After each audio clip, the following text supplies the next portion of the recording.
اللهم صل على محمد وآل محمد. اللهم صل على محمد وآل محمد. اللهم صل على محمد وآل محمد. آپ حضرات سے التماس ہے کہ ایک مرتبہ سورہ الحمد 3 مرتبہ سورہ توحید کی تلاوت فرما کر مرحوم مغفور رزاق شیر علی مانکیہ کی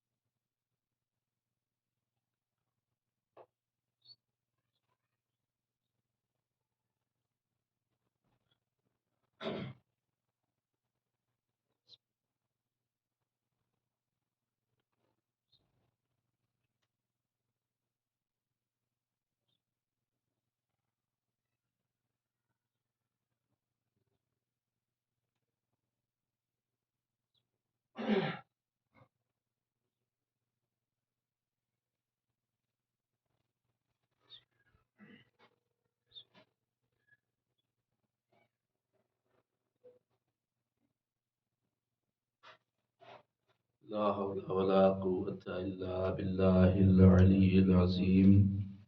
أعوذ بالله من الشيطان اللعين الرجيم.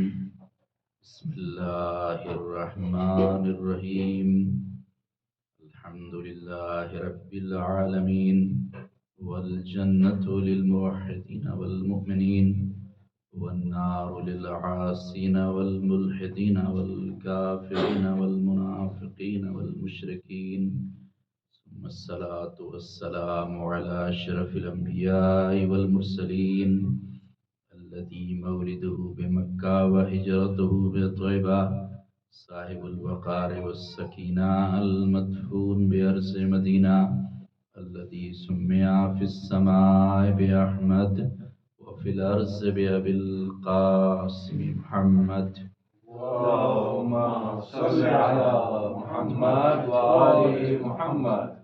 ثم الصلاة والسلام على أهل بيته الطيبين الطاهرين المعصومين المظلومين الغر الميامين، واللعنة الدائمة الباقية الجارية القائمة الثابتة على أعدائهم أجمعين. أما بعد، فقد قال الله سبحانه تبارك وتعالى في القرآن الكريم وهو أصدق القائلين وقوله الحق والصدق.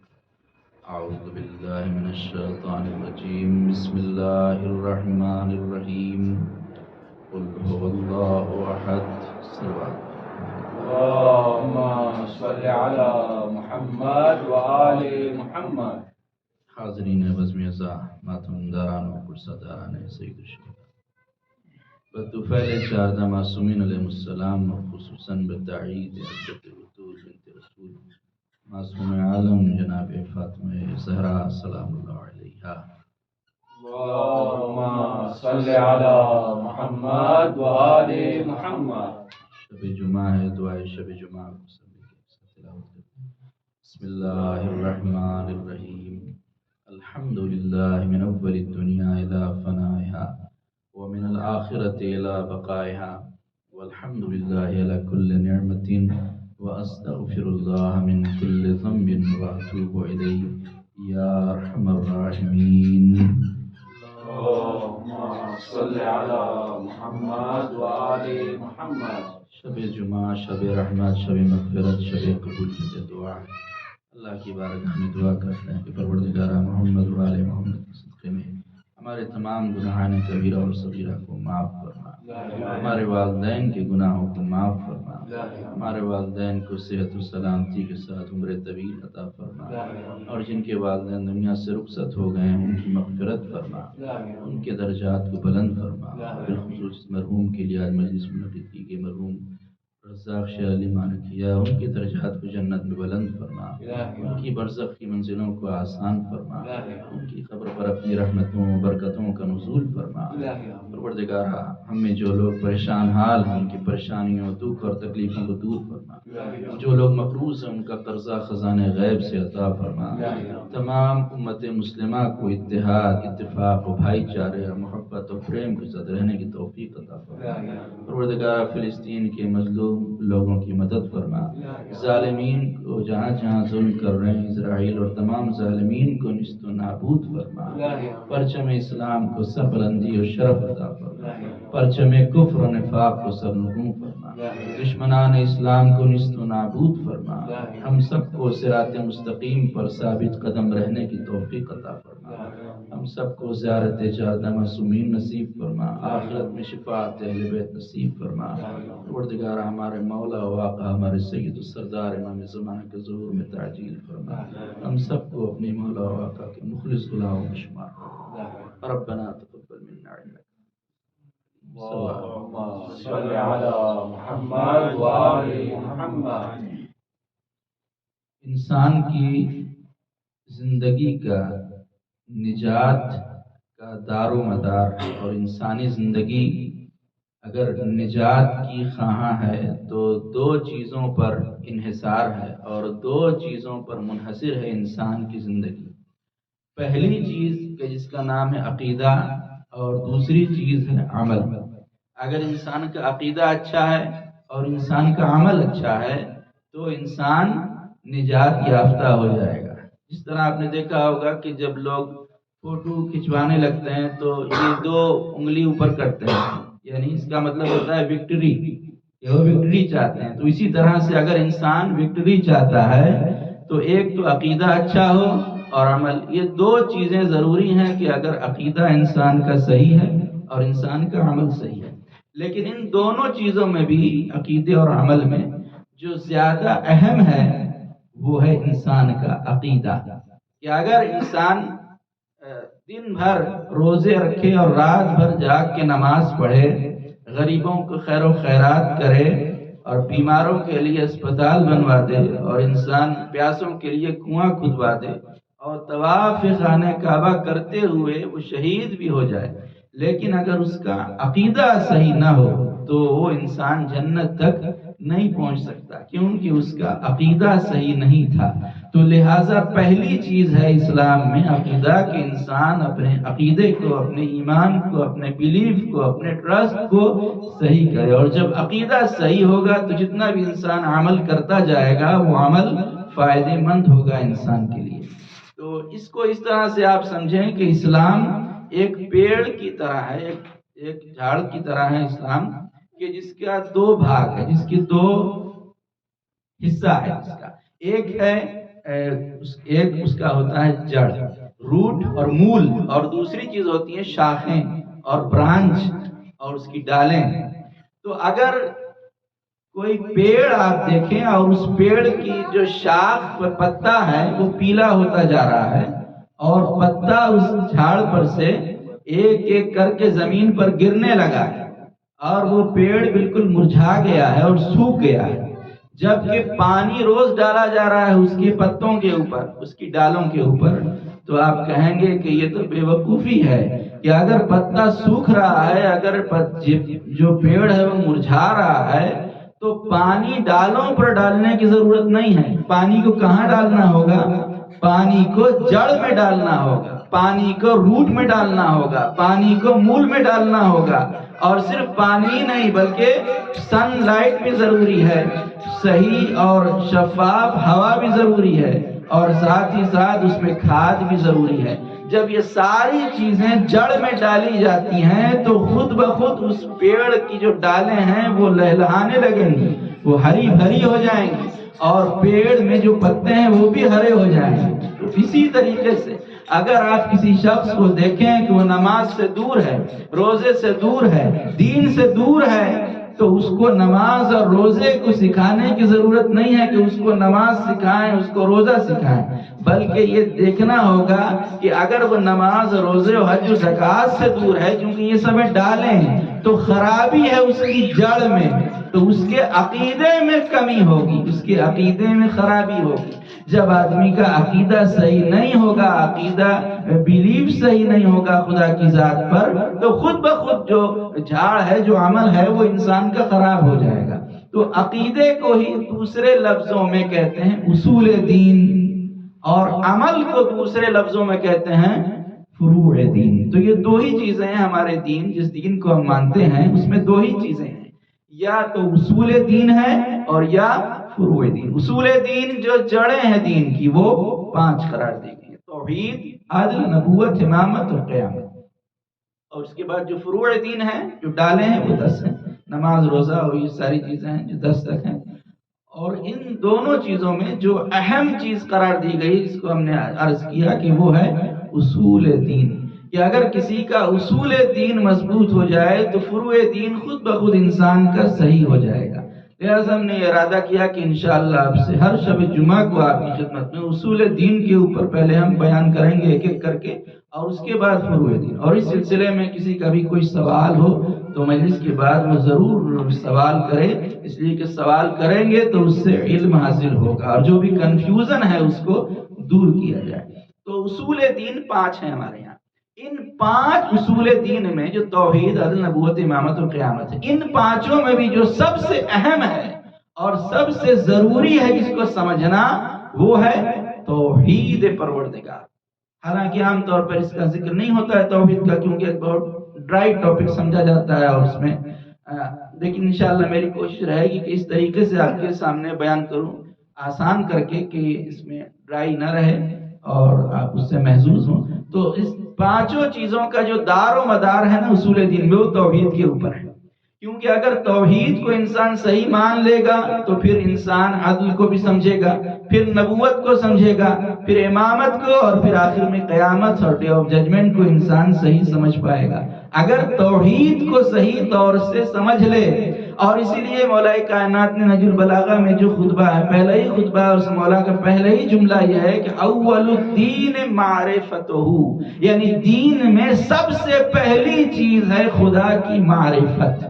سب سے پہلی چیز ہے کہ اپنے خالق کو پہچانے، اپنے کریٹر کو جانے کہ میرا پیدا کرنے والا کون ہے، میرا پروردگار کون ہے، اور کون ہے جو مجھے رزق دینے والا ہے۔ سب سے پہلی چیز دین میں ہماری یہ ذمہ داری ہے کہ اپنے پروردگار کو پہچانے، یہ پروردگار کون ہے۔ لہٰذا قرآن مجید میں اگر آپ دیکھیں تو قرآن مجید کے ٹاپک کیا ہے، ایک سوال آپ کی خدمت میں عرض کروں کہ قرآن مجید کا سوجے کیا ہے، قرآن مجید کا عنوان کیا ہے۔ قرآن مجید کا ہر ایک کتاب کا آپ نے دیکھا ہوگا، آپ کسی بھی، یہاں اتنی ساری کتابیں ہیں، کسی بھی کتاب کو اٹھائیے گا تو اس کتاب کے پہلے لکھا ہوگا کہ کس سبجیکٹ پر لکھی گئی ہے یہ کتاب۔ ہر کتاب کے پہلے اس کا ٹاپک لکھا جاتا ہے کہ یہ کتاب میتھمیٹکس کے اوپر ہے، یہ کتاب ہے کہ جو سائنس کے اوپر ہے، یہ مورل سائنس کے اوپر ہے، یہ سوشل اسٹڈی ہے۔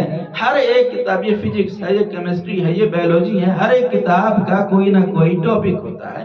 تو قرآن مجید کا ٹاپک کیا ہے؟ قرآن مجید کا بھی تو کوئی سوجے اور کوئی ٹاپک ضرور ہوگا۔ تو علماء نے یہ بیان کیا ہے کہ قرآن مجید کا ٹاپک جو ہے وہ ہے توحید۔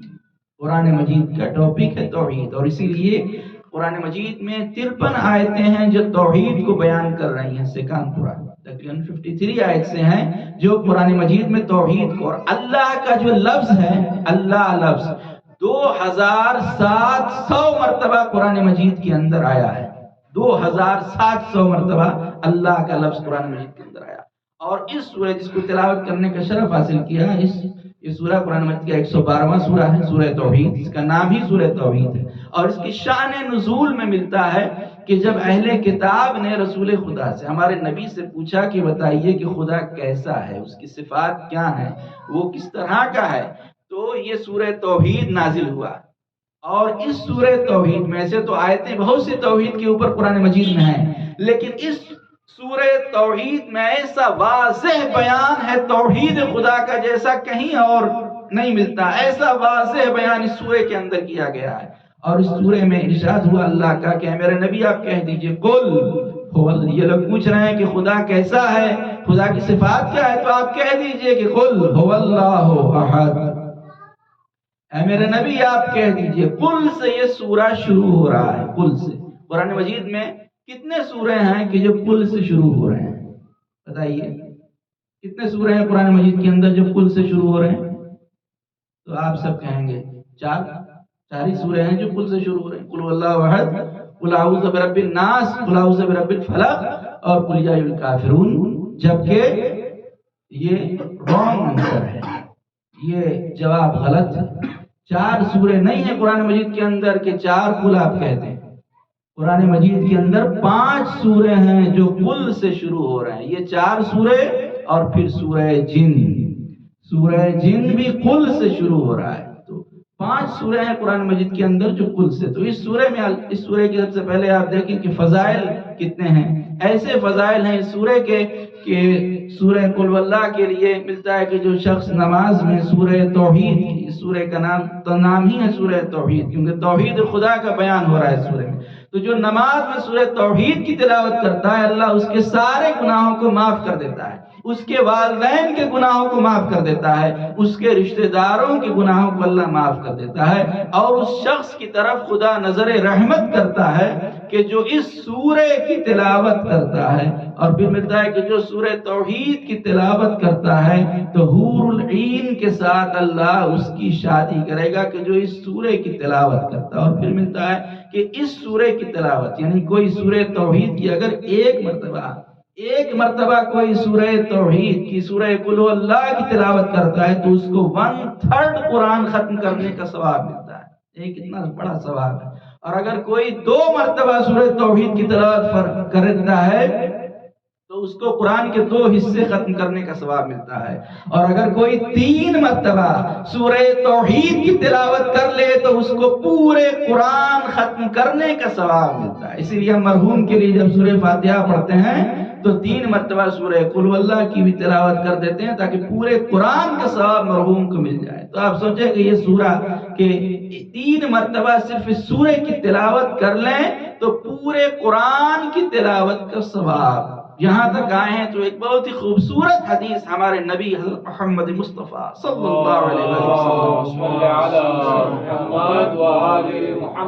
بہت خوبصورت حدیث ہے ہمارے نبی کی، الحمدللہ سب یہاں پر مولائی ہیں۔ دیکھیں پیغمبر اسلام نے کیا فرمایا، آپ فرماتے ہیں علی تمہاری مثال اسلام میں سورہ قل هو اللہ کی طرح ہے کہ اگر تم سے کوئی دل سے محبت رکھے تو اس کا 1/3 ایمان مکمل ہو گیا۔ اس کو 3 حصہ اگر ایمان کا کیا جائے تو 1 حصہ ایمان اس کو مل گیا کہ جو دل سے تم سے محبت کرے۔ پھر آپ نے فرمایا کہ علی اگر کوئی تم سے دل سے بھی محبت کرے، زبان سے بھی محبت کرے تو اس کو 2 حصہ ایمان اس کا مکمل ہو گیا۔ اور پھر آپ نے فرمایا علی اگر کوئی تم سے دل سے بھی محبت کرے، زبان سے بھی اور عمل سے بھی اطاعت کرے تمہاری تو اس کا ایمان مکمل ہو گیا، یعنی اس کو کمپلیٹ ایمان ہو گیا۔ لہٰذا ہم دل اور زبان سے تو محبت کرتے ہیں لیکن ہم اللہ سے توفیق چاہتے ہیں کہ خدا ہمیں توفیق دے کہ ہم عمل سے بھی مکمل طور پر مولا سے محبت کریں اور ان کی اطاعت بھی کریں تاکہ ہمارا ایمان مکمل ہو جائے۔ تو آپ نے یہ 3 چیزیں فرمائی کہ مولا کی مثال ایسے ہی ہے۔ تو اس میں پہلی آیت جو ہے قل هو اللہ احد ہے، میرے نبی آپ کہہ دیجئے کہ وہ اللہ احد ہے۔ احد عربی میں ایک کے لیے 2 لفظ آپ کو مل جائے گا، ایک ہے احد اور ایک ہے واحد، لیکن ڈیفرنس ہے، دونوں لفظوں میں ڈیفرنس ہے احد اور واحد میں۔ احد کہتے ہیں ایک ایسے ڈیجٹ کو عربی میں کہ جو قابل ڈیوائڈ نہیں ہے، جو قابل تقسیم نہیں ہے، جو 2 نہیں ہو سکتا ہے، اس کو کہتے ہیں احد۔ اسی لیے اللہ نے اپنے لیے کہا احد، اور نبی نے کیا فرمایا انا وعلی من نور واحد، میں اور علی ایک ہی نور کے 2 ٹکڑے ہیں۔ واحد اس کو کہتے ہیں جو 2 حصے میں تقسیم ہو جائے، تو ایک نور تھا 2 ہوا تو ایک نبی اور ایک علی۔ لیکن احد وہ ہے جو ڈیوائڈ نہیں ہو سکتا، جو تقسیم نہیں ہو سکتا، تو اللہ نے اپنے لیے استعمال کیا احد، یعنی قل هو اللہ احد، اللہ ایک ایسا ایک ہے جو 2 نہیں ہو سکتا ہے۔ پھر اس کے بعد اللہ نے کہا کہہ دیے اللہ الصمد، اللہ بے نیاز ہے، یعنی وہ کسی کا دنیا میں محتاج نہیں ہے، ساری کائنات اس کی محتاج ہیں لیکن وہ کسی کا کائنات میں محتاج نہیں ہے۔ اللہ الصمد لم یلد ولم یولد، اور وہ خدا ہے کہ جس نے کسی کو پیدا نہیں کیا، لم یلد، اس نے کسی کو پیدا نہیں کیا، ولم یولد، اور نہ اس کو کسی نے پیدا کیا ہے، نہ اس کو کسی نے جنم دیا ہے، اور آخر میں کہا ولم یکن لہ کفوا احد، اور آپ کہہ دیجئے کہ وہ خدا ایسا خدا ہے کہ کوئی بھی اس کی مثل نہیں ہے، اس کی طرح نہیں ہے، اس کی مانند کوئی بھی اس کا کفو اس کائنات میں نہیں ہے۔ تو یہ سورہ قل هو اللہ کے جس میں توحید کا واضح بیان ہے، اور یہاں پر ایک مسئلہ شرعی کو بھی آپ کی خدمت بیان کروں کہ جب ہم نماز پڑھتے ہیں تو مثلا پہلی رکعت میں سورہ الحمد کے بعد سورہ قدر کی تلاوت کرتے ہیں، لیکن اگر اسی سورہ قدر کو سنت ہے پہلی رکعت میں پڑھیں، لیکن اگر اس کو دوسری رکعت میں بھی اسی سورہ کو پڑھ دیں سورہ حمد کے بعد تو مکروہ ہے۔ ایک ہی سورہ کو 2 مرتبہ پڑھ دیں سورہ حمد کے بعد تو مکروہ ہے، لیکن اگر کوئی سورہ توحید کو دونوں رکعت میں پڑھ دیں الحمد کے بعد پہلی میں بھی دوسری میں بھی تو مکروہ بھی نہیں ہے، کوئی مکروہ بھی نہیں ہے۔ یعنی اگر کسی کو صرف 2 سورے یاد ہیں تو سمجھیے اس کو نماز یاد ہو گئی۔ نماز میں 2 سورے کم سے کم صحیح طریقے سے پروننسیشن کے ساتھ اور تجوید کے ساتھ اس کے قواعد و ضوابط کی رعایت کرتے ہوئے 2 سورے آپ صحیح سے یاد کر لیجئے تو پھر نماز میں کوئی غلطی نہیں۔ سورہ قل اللہ احد تو یہ سورہ توحید ہے کہ جس میں خدا نے اپنی توحید کا بیان کیا ہے، اور اسی لیے اللہ نے جتنے بھی نبیوں کو بھیجے ہیں اگر آپ دیکھیں تو حضرت آدم سے لے کر ہمارے آخری نبی تک تو ہر نبی نے سب سے زیادہ جس چیز کی تبلیغ کی ہے لوگوں میں وہ ہے توحید۔ ہر ایک نبی نے سب سے زیادہ لوگوں کو آ کر یہ بتایا، ہر نبی کا یہ نعرہ تھا قولوا لا الہ الا اللہ تفلحو، کہو کہ کوئی خدا نہیں ہے، کوئی الہ نہیں ہے، کوئی قابل پرستش نہیں ہے سوائے اس ایک اللہ کے، یعنی there is no God but اللہ، کوئی خدا نہیں۔ پہلے انکار ہے لا الہ ہے کوئی خدا نہیں، اس کے بعد پھر اقرار ہے، پہلے تبرہ ہے اور اس کے بعد پھر تولا اللہ نے بتایا۔ تو ہر ایک نبی جناب آدم علیہ السلام آئے تو لوگوں کو یہی بتایا کہ لا الہ الا اللہ کہو، کہ لا الہ الا اللہ کہو تو نجات پا جاؤ گے۔ حضرت ابراہیم علیہ السلام جو ہمارے نبی کے بھی دادا ہیں، شیخ الانبیاء ہیں، انبیاء میں سب سے بزرگ ہیں، اگر جناب ابراہیم کو نمرود آگ میں ڈال رہا ہے تو کیوں ڈال رہا ہے نمرود؟ اس لیے کہ جناب ابراہیم کے زمانے میں بت پرستی عام تھی، سب بت پرستی کرتے تھے، لیکن جناب ابراہیم کہتے تھے یہ بت خدا نہیں ہے، تم جس اسٹیچو کو پوج رہے ہو یہ خدا نہیں ہے، بلکہ میرا وہ خدا پروردگار ہے کہ جو زمین اور آسمان کا رب ہے۔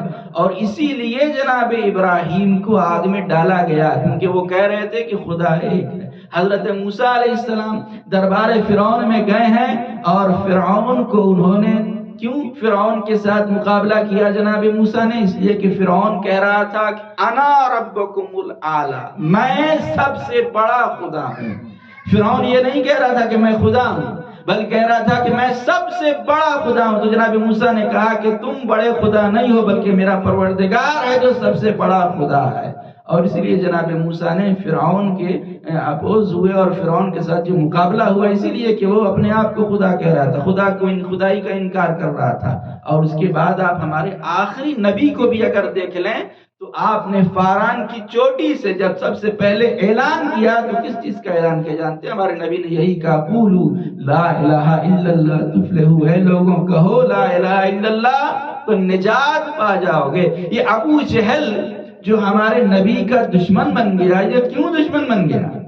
وہ ہمارے نبی کو امین بھی مان رہا تھا، صادق بھی مان رہا تھا، رؤوف بھی مان رہا تھا، رحیم بھی مان رہا تھا، نبی کو اچھا انسان بھی مان رہا تھا، تو ابو جہل دشمن کیوں بنا؟ اس کی وجہ صرف ایک ہے، ریزن ایک ہے، اس لیے کہ نبی کہہ رہے تھے کہ تم جو 365 خداؤں کو پوج رہے ہو یہ خدا نہیں ہے بلکہ میرا خدا ایک ہے۔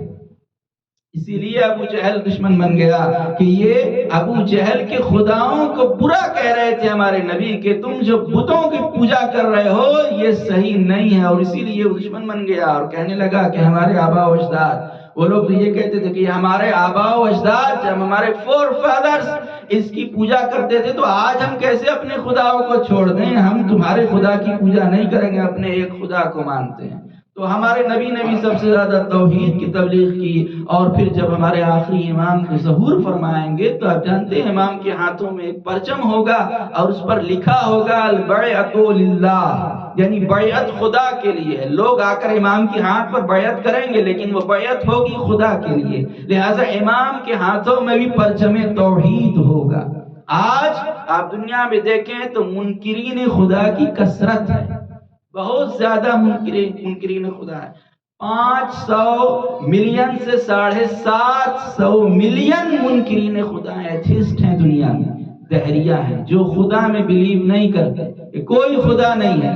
جن میں 10 کنٹری ہے، جو ٹاپ 10 کنٹریز ہیں، 10 ہیں جن میں سب سے زیادہ ایتھیسٹ آپ کو ملیں گے، خدا کے وجود کا انکار کرنے والے. جن میں چائنا 91% ایتھیسٹ ہیں، رشیا ہے، سویڈن ہے، اور ایک کے بعد ایک کنٹریز کی لسٹ آپ کو مل جائے گی کہ جو خدا میں بلیو نہیں کرتے. کوئی خدا نہیں ہے، کوئی خدا نہیں، کوئی لائق عبادت نہیں ہے. دنیا خود بخود بن گئی جو یہ عقیدہ رکھتے ہیں. تو توحید میں سب سے پہلی چیز جو ضروری ہے، توحید کا مطلب ہے کہ خدا احد ہے، تو احد سے بنا ہے توحید، یعنی خدا ایک ہے. تو توحید سے پہلے ہمارے لیے یہ ضروری ہے کہ ہم ثابت کریں وجود خدا ہے. توحید سے پہلے وجود خدا، کہ پہلے ثابت کریں کہ خدا ہے، پھر کہیں کہ ایک ہے یا ایک سے زیادہ ہے. تو سب سے پہلے ضروری ہے کہ اس کو سمجھیں کہ خدا ہے یا خدا نہیں ہے. جو منکرین خدا کہہ رہے ہیں کہ خدا نہیں ہے، کوئی خدا نہیں ہے اور دنیا خود بخود بن گئی ہے.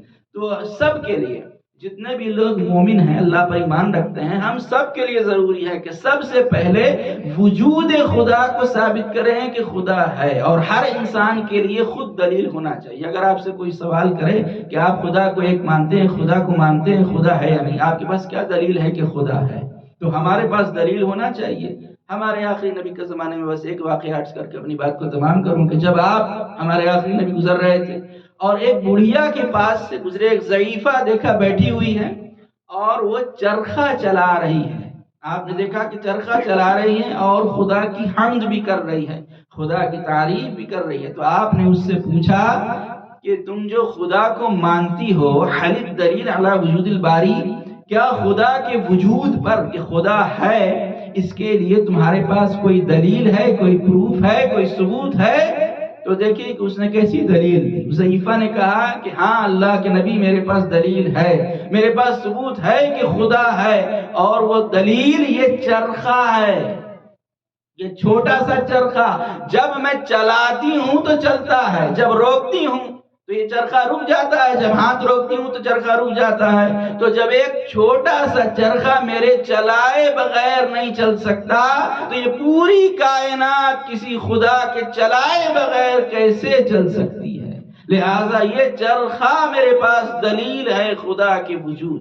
اسی طرح سے اگر انسان کے پاس دیکھنے والی آنکھ ہے، چشم بینا ہے، تو انسان دیکھ سکتا ہے. انشاءاللہ آئندہ مجلسوں میں ہم دلیلوں کا آپ کی خدمت میں عرض کریں گے. تو انسان سمجھ سکتا ہے اگر اس کے پاس دیکھنے والی آنکھ ہے تو سورج کا ایک معین وقت پر نکلنا اور ڈوبنا یہ بتا رہا ہے، چاند کا نکلنا اور چاند کی چاندنی یہ بتا رہی ہے، سورج کا چمکنا اور یہ ستاروں کے اندر روشنی یہ بتا رہی ہے کہ کوئی خدا ہے کہ جو اس نظام کائنات کو چلا رہا ہے. یہ کائنات خود بخود نہیں چل رہی ہے، اس کائنات کو دیکھ کر، کیونکہ 2 دلیلیں ہیں نا خدا کو سمجھنے کے لیے، دلیل انی اور دلیل لمی. دلیل انی اسی کو کہتے ہیں کہ اگر پیڑ کا ایک پتا ہل رہا ہے تو پیڑ کے پتے کے ہلنے سے یہ پتا چلتا ہے کہ ہوا چل رہی ہے. اسی طرح سے اس کائنات کو دیکھ کر یہ پتا چلتا ہے کہ کوئی خدا ہے کہ جو اس کائنات کو چلا رہا ہو. یعنی علت سے معلول کی طرف جانا، اس کو کہتے ہیں دلیل انی. اور دوسری دلیل لمی، یعنی معلول سے علت کی طرف جانا. وہ کس طرح ہے کہ خدا اگر ہے تو اس پیغمبروں کا آنا، یہ 1,24,000 انبیاء کا آنا یہ بتا رہا ہے کہ کوئی خدا ہے کہ جس خدا نے ان سارے انبیاء کو بھیجا ہے. اور یہ دلیل لمی کہ جو معلول سے علت کی طرف انسان جاتا ہے. تو یہ توحید ہے کہ جو سب سے اہم ہے ہمارے لیے کہ ہم توحید خداوندی کو سمجھیں کہ پروردگار ایک ہے اور خدا کا وجود اس کائنات میں. اور یزید کو اگر آپ دیکھیں تو وہ توحید خدا کا ہی انکار کر رہا تھا، وحی کا انکار، قرآن مجید کا انکار اور یہ دین خدا کا انکار. تو دین خدا کے ذمہ دار تھے ہمارے مولا و آقا سید الشہداء. دین خدا کے ذمہ دار تھے. وہ دین خدا کی تبلیغ توحید الہی کے پرچم کو لہرانے کے لیے آئے تھے. لہٰذا جب انہوں نے دیکھا کہ یہ ظالم اور جابر دین خدا کو مٹانا چاہتا ہے، توحید کا انکار کر رہا ہے، آپ میدان کربلا میں آ گئے اور آواز دی اگر دین کو بچانے کے لیے مجھے اپنی جان دینا پڑے تو حسین تیار ہے، اور اگر مجھے اپنے نانا کے دین کی حفاظت کے لیے ان کانا دین محمد لم یستقم اللہ بقتلی فیا سیوف خزینی، اگر میرے نانا کا دین میری شہادت سے بچ سکتا ہے تو اے تیروں تلواروں اور حسین حاضر ہے. اگر میرے نانا کے دین کی حفاظت کے لیے مجھے اپنے کڑیل جوان علی اکبر کی قربانی دینا پڑے تو حسین تیار ہے، اور اگر اس دین الہی کی حفاظت کے لیے مجھے اپنے 6 مہینے کے لال علی اصغر کی قربانی دینا پڑے تو حسین تیار ہے، اور اگر اس دین الہی کی حفاظت کے لیے توحید خدا کی حفاظت کے لیے حسین کو اپنے آن محمد دینا پڑے تو حسین تیار ہے، اور اگر اس دین کی حفاظت کے لیے حسین کو اپنی جان بھی قربان کرنا پڑے تو حسین تیار ہے. ہر ایک امتحان سے گزر گئے دین خدا کی خاطر، توحید خدا کو بچانے کے لیے، اور جب نانا سے یہ سارے وعدے کر رہے تھے تو ایک مرتبہ آواز آئی کہ حسین اس دین کو بچانے کے لیے تمہیں اپنی بہن زینب اور ام کلثوم کی رضا بھی دینا ہوگی. بس یہی وہ موقع تھا کہ جب آپ خاموش رہ گئے، لیکن بہن نے آواز دیا اے بھائی میں ساتھ دوں گی، اور نانا کے دین کی حفاظت کے لیے میں اپنی چادر دے دوں گی، لیکن اس دین کی حفاظت انا للہ و انا الیہ راجعون رضا بقضائہ و تسلیما لامرہ وسیعلم الذین ظلموا ایام منقلب ینقلبون. آخر میں آپ حضرات سے التماس ہے کہ ایک مرتبہ سورہ الحمد اور 3 مرتبہ سورہ توحید کی تلاوت فرما کر مرحوم مغفور رزاق شیر علی مانکیہ صاحب کی روح کو بخش دیں.